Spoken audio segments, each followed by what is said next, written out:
चलिए। बच्चों, आज मैं आप लोगों को नागरिक शास्त्र के भाग 1 अध्याय 3 समकालीन विश्व में अमेरिकी वर्चस्व के विषय में बताएंगे कि समकालीन विश्व में अमेरिकी वर्चस्व का मतलब क्या होता है कि सर्वोच्चता, कि विश्व में अमेरिका कैसे सर्वोच्च हुआ, इस विषय में आज हम आपको बताएंगे। जैसा बच्चों हमने आप लोगों को शीत युद्ध का दौर, दो ध्रुवीय व्यवस्था का अंत का विषय में बताया था, उसमें मैंने बताया था कि कैसे शीत युद्ध शुरू हुआ और किस तरह से शीत युद्ध का अंत होता है। उसी तरह से दो ध्रुवीय व्यवस्था में भी मैंने बताया था आप लोगों को कि कैसे दो ध्रुवीय व्यवस्था जो बनी हुई थी सोवियत संघ और अमेरिका की, वह कैसे समाप्त हुई।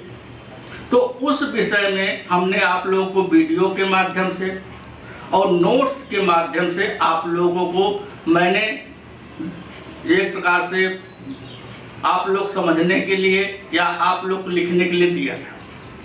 यदि किसी के पास, चाहे वह उत्तर प्रदेश यूपी बोर्ड का छात्र हो, चाहे बिहार का बोर्ड का छात्र हो, चाहे उत्तराखंड बोर्ड का छात्र हो, चाहे सीबीएसई बोर्ड का छात्र हो, यदि नागरिक शास्त्र वह पढ़ता है, यदि उसे किसी प्रकार से कोई परेशानी होती है तो हमारे यूट्यूब चैनल पर वह प्रमोद चंद्र शाह सिविक्स पर जाकर क्लिक करेगा, उसे सारा कुछ वहाँ प्राप्त हो जाएगा।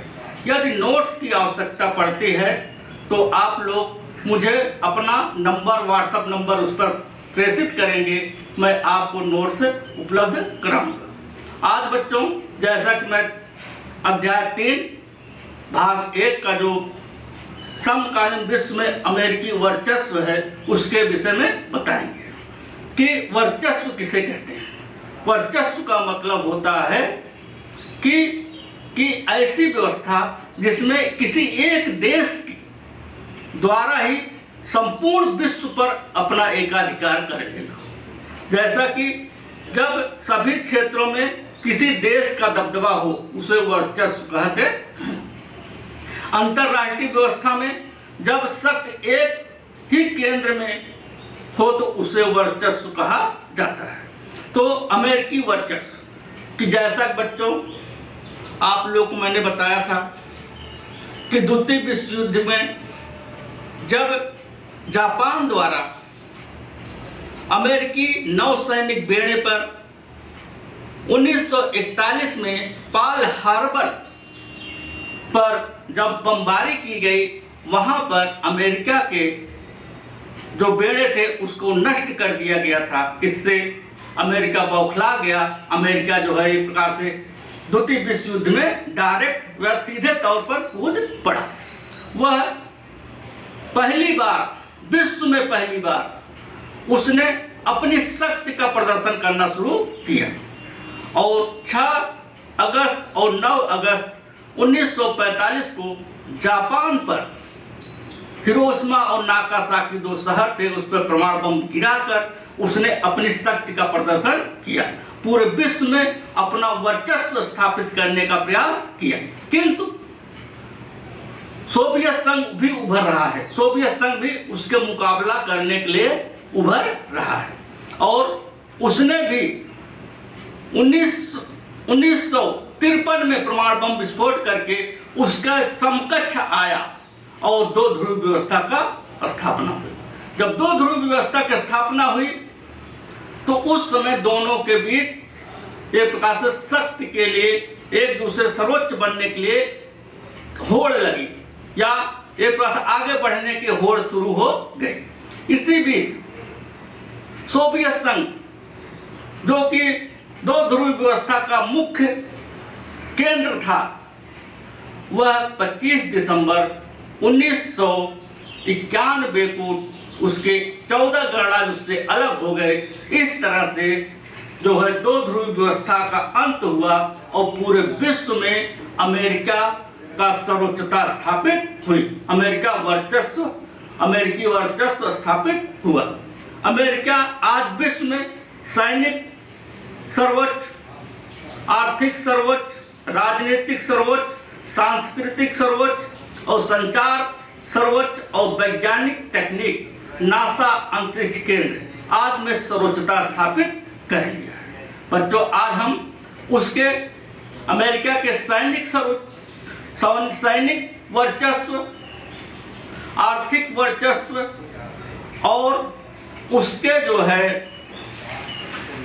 सांस्कृतिक वर्चस्व के विषय में बताएंगे।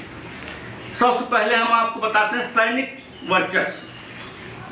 फर्स्ट पॉइंट है इसका सैनिक वर्चस्व। अमेरिका आज सैन्य वर्चस्व में विश्व का सबसे ताकतवर देश है। इसके पास सैन्य ताकत प्रदान करने के लिए आधुनिक से आधुनिक हथियार हैं। इसके पास ऐसे हथियार हैं जो आज भी विश्व में किसी देश के पास नहीं है।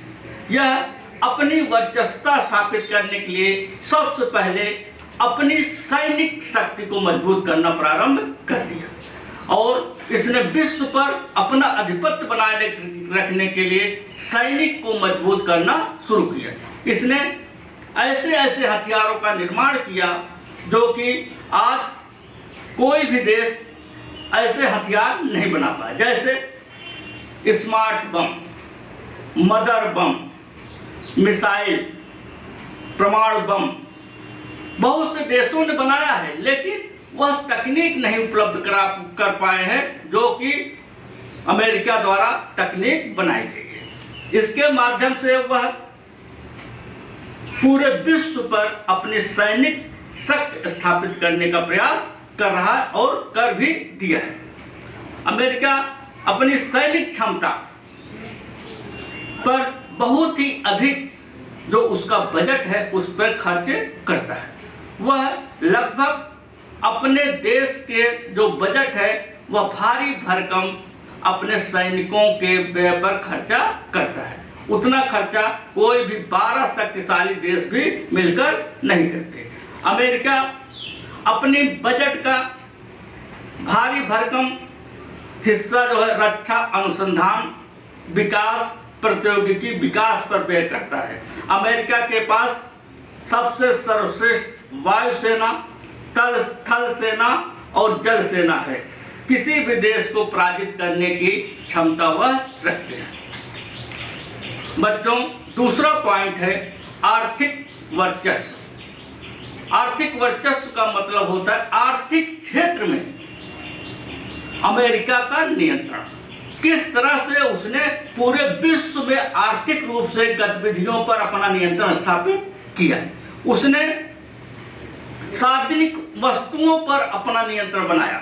उसने सर्वप्रथम सभी वस्तुओं को जो है वायु मार्ग, सड़क मार्ग, समुद्री मार्ग और इंटरनेट सेवा के माध्यम से पूरे विश्व में अपनी व्यापारिक नीतियों को, गतिविधियों को संचालित करने का प्रयास किया और समुद्री मार्ग द्वारा वह अपने व्यापार को बढ़ाने के लिए समुद्री मार्ग का प्रयोग किया और समुद्री मार्ग जितने भी समुद्र हैं, महासागर हैं, वहाँ पर जो भी व्यावसायिक यातायात है, सारे यातायात, व्यावसायिक यातायात पर अमेरिका का आज भी नियंत्रण बना हुआ है। इसके अलावा इंटरनेट की आज हम लोग जानते हैं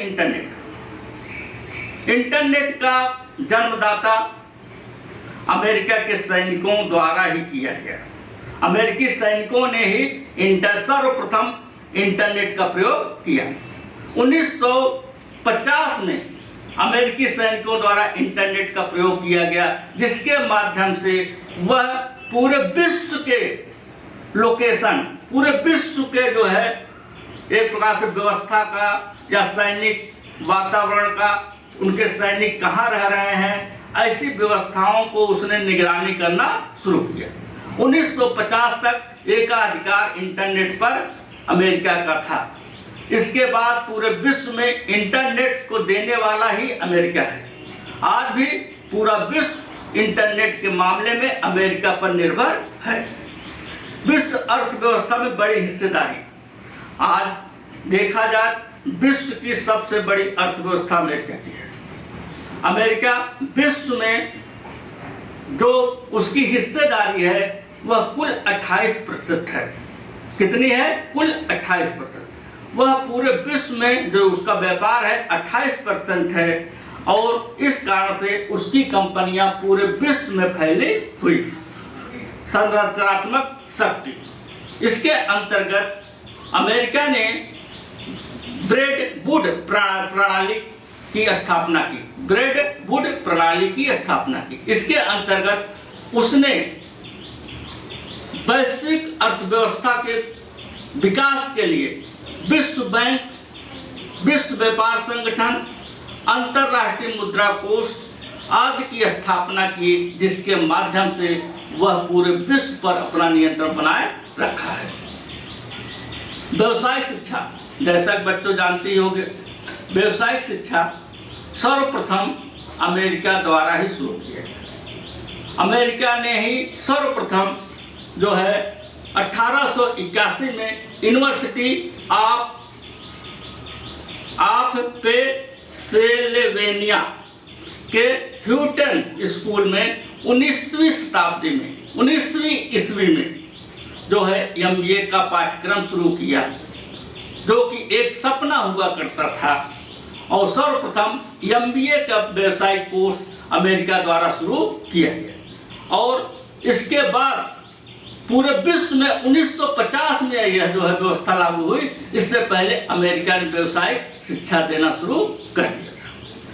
थर्ड पॉइंट बेटा, सांस्कृतिक सर्वोच्च कि सांस्कृतिक रूप से अमेरिका जो है पूरे विश्व में अपनी विचारधाराओं को एक प्रकार से लादने का प्रयास किया या उसके विचारधाराओं से विश्व जो है प्रभावित होने लगे। इसका आशय यह है कि किसी देश की विचारधारा और संस्कृति से प्रभावित होकर उसे अपने देश में भी अपनाना ही सांस्कृतिक वर्चस्व कहलाता है। जैसे अमेरिका की विचारधारा के माध्यम से विश्व पर वर्चस्व स्थापित किया, अमेरिका ने अपनी विचारधारा के माध्यम से विश्व में अपना वर्चस्व स्थापित किया और अमेरिकी संस्कृति से प्रभावित होकर ही अधिकांश देश जींस, मैकडॉवेल और ATM आदि का प्रयोग करना शुरू किए। कोको कोला जैसी कंपनियां, बहुराष्ट्रीय कंपनियां भी विश्व में फैली। यह अपनी सांस्कृतिक विरासत को पूरे विश्व में फैलाने का प्रयास किया। बच्चों, आज हम यहीं तक पढ़ाएंगे। कल हम आप लोगों को जो है अमेरिकी वर्चस्व के रास्ते में आने वाले अवरोध को बताएंगे। धन्यवाद।